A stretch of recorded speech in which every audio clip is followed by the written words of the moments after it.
So guys, this is the current update. Finally, nag-start na ulit yung construction. It's really dirty pa.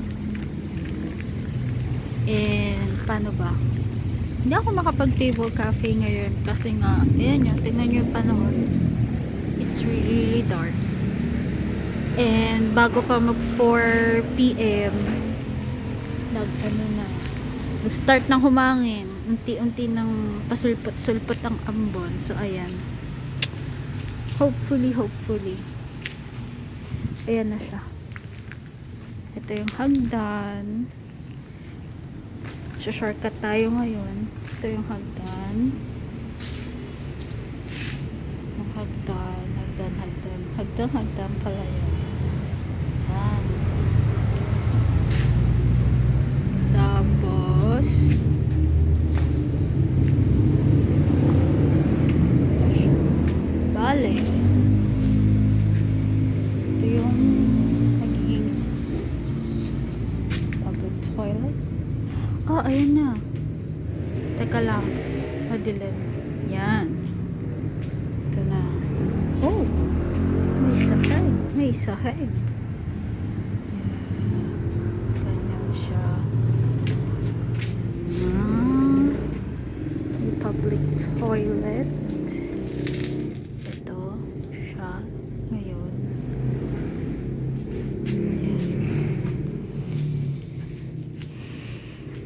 Yan. Unti na. Mukha lang siyang mabilis. Pero wait lang kayo dyan.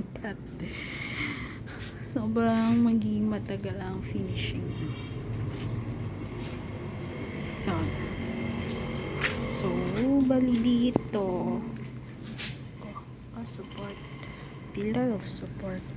Bali dito sa part na to kasi. Ano ba? Parang mga couch area yata dito. So, parang single, sitting, couch, parang couch, siguro. Ayan. Tapos dito, parang plant box. Mga indoor plants na nilalagay yan. Ito siya. Dito. Ito. Yan, plant box. Tapos ito, hagdan. Knee-friendly naman siya. Tapos dito, another sitting area.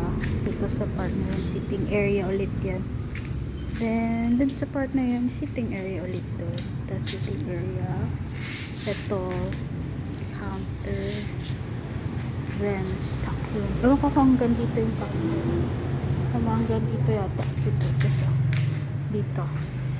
Yan. Tapos stock room. Ayan. Sitting area. May parang dito yata banda dito yung i-display yung mga lumang kagamitan, appliances, basta sinuuna. Ayan. So, madumi pa siya, but we're getting there. Ayan, we're getting there. I like to take things slow, kaya din maaga kasi nga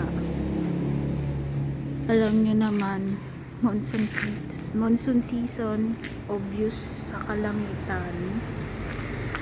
Kaya maaga-aga kong pinasimulan kasi alam kong malaki yung chance na magkaroon ng delay dahil monsoon season lang.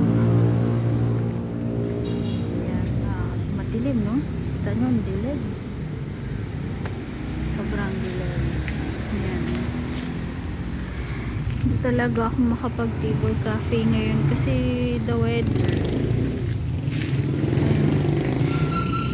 Yun, hindi kasi madali mag-table cafe ngayon kasi ngayong panahon ba.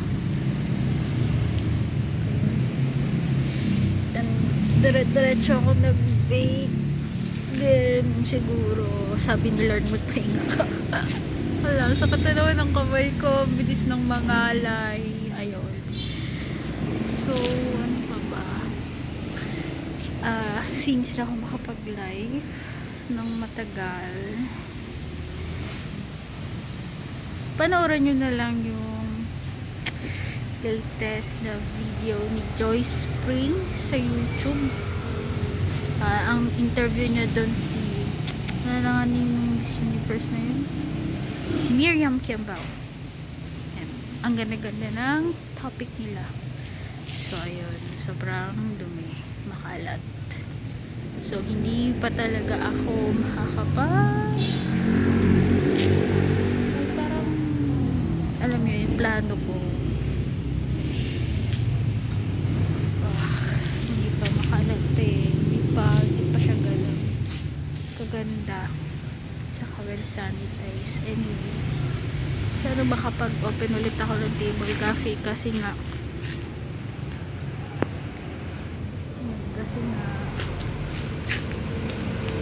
kailangan natin ng income. Hirap na mukhang mo naging balance. Naman diabetic eh. Kasi I have hormonal imbalance, lalo na I'm about to have my baby and I'm so emotional. Kaya huwag niyo akong bibisitin. Hindi ko alam kung ipopost ko to sa Facebook or sa YouTube or sa TikTok or i-vlog, but ayun, nakikita niyo yung mga bintana na yan, magagamit yan, pati yun, yan, gagamit yan, dating gilingan ng mais. Ito yung mga medyo classic old school na bintana. Sayang yung mga kapis na. Anyways, papasok na ako. Ay, ito yung dating, basta bintana yan, pati ito, bintana, pati yan.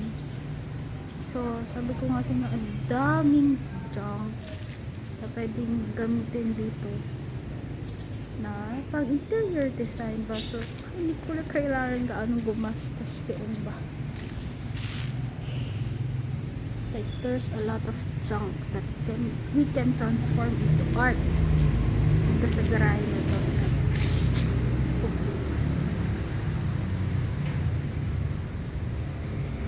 Hindi ka naman magagawa nito. Yes. Baka 7 minutes na yun. Nakita nyo na rin. There's a lot of junks and a lot. Ayan. Basta nakita nyo yan. Dating gilingan ng mais yan. Ito. Ayan. Alam nyo na yan. Lumang what's the name? Mga lumang gamitan. Ayan. Lumang bintana. Tapos alam mo, parang trombone whatsoever, pati typewriter meron din dito. Malaki nga ito. Tapos wait lang, itong area na to, parking na to siya. Hopefully parking. Then ito yata, ito kasi parang magiging pathway namin to. Itong sarado to. Lalagyan natin dito something para masara. Yan. Anyways, super makalat pa siya.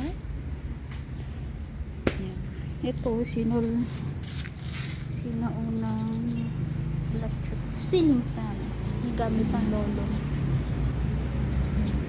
Madaming junk na pwede natin transform into art sa lugar na to.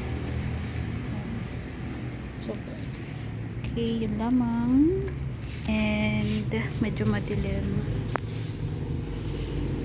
Magte 10 minutes na, so we need to cut it. Bye-bye na. And order kayo sa Shopee.